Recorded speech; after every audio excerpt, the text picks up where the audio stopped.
Welcome to our deep dive into one of the most beloved classics of all time, by Charles Dickens. This is the story of a young orphan boy who dares to dream of a better life in a world that constantly tries to break him. Today, we'll take you through the entire journey of Oliver Twist, from his birth in a bleak workhouse to his fight against poverty, injustice, and a life of crime, and finally, to hope. Let's begin. It was late at night in an industrial town in England during the Industrial Revolution. In a cold, dark room of a workhouse, a nurse and a doctor tended to a dying woman who had just given birth to a baby boy, Oliver Twist. His mother kissed him gently before passing away. No one knew her name.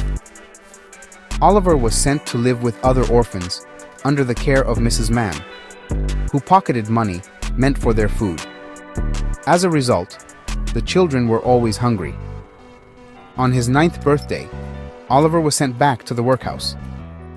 There, he lived among thin, ragged boys who barely survived on watery soup. One day, driven by hunger, Oliver stood up and made history. "Please, sir, I want some more." The master was furious. Oliver was locked away as punishment, beaten in front of others, and labeled trouble. Eventually, Mr. Sowerberry, a coffin maker, took Oliver in as an apprentice. But even there, he faced cruelty, especially from Noah Claypole, another worker who mocked Oliver about his dead mother. In a moment of rage, Oliver attacked Noah and was punished again. That night, he decided enough was enough. He escaped. Oliver walked nearly 70 miles to London, surviving on scraps and kindness. There, he met Jack Dawkins, the artful dodger, who promised shelter and a job. Blind with hope, Oliver followed Jack into a dark house where he met Fagin, a sinister man who trained boys to become pickpockets. Fagin welcomed Oliver warmly, not revealing the truth behind his kindness. For days, Oliver thought they were playing a game, taking watches and handkerchiefs from each other. But soon, Oliver discovered the truth. They were thieves.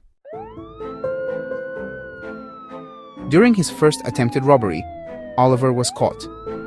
The gentleman, Mr. Brownlow, showed mercy and took Oliver home.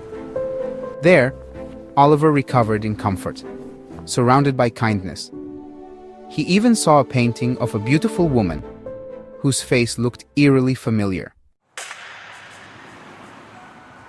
But his peace didn't last long.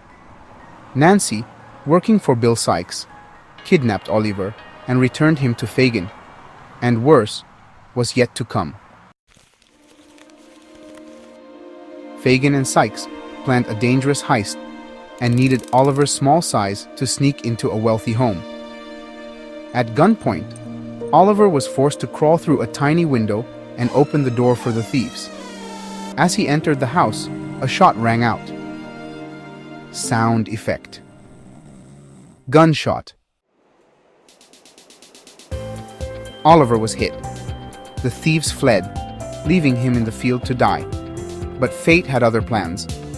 Oliver was found by servants of Mrs. Maylie and taken to their home. He was nursed back to health by kind hands.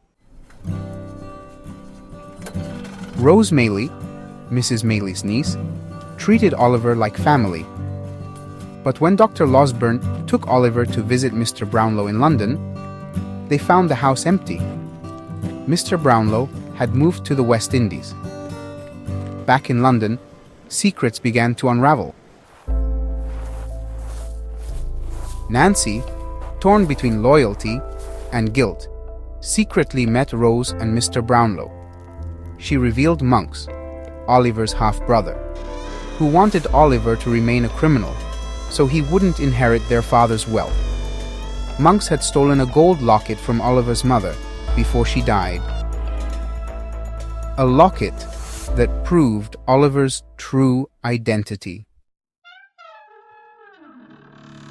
Meanwhile, back at the workhouse, Nurse Sally's final words were overheard by Mrs. Corney, who later became Mrs. Bumble. She stole the locket and kept it hidden. With help from friends, Mr. Brownlow confronted Monks and forced him to reveal the truth.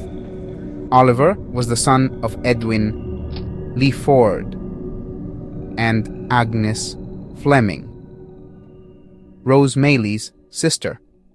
That made Rose Oliver's aunt.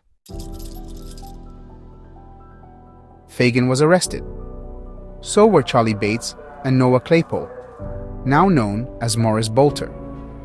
Sikes, after killing Nancy in a fit of rage, tried to escape but fell from a rooftop and died. Charlie Bates turned his life around, leaving crime behind. Noah became an informer. Fagin awaited execution in prison, while Oliver visited him one last time. Fagin whispered the location of the documents, proving Oliver's heritage. They're in a small bag inside the chimney of my front room. With his past uncovered and his future secured, Oliver was adopted by Mr. Brownlow. He moved into a beautiful home near Rose, Harry, and Mrs. Maylie, the people who gave him love and belonging. Though Oliver lived a long and happy life, he never forgot the poor children still trapped in the harsh world of workhouses and crime. So ends the tale of Oliver Twist, a boy born into darkness, who fought his way into the light. A story of resilience, compassion, and the enduring power of hope. If you enjoyed this full breakdown of, don't forget to like, subscribe, and turn on notifications so you never miss another classic tale. Until next time, keep reading, keep dreaming.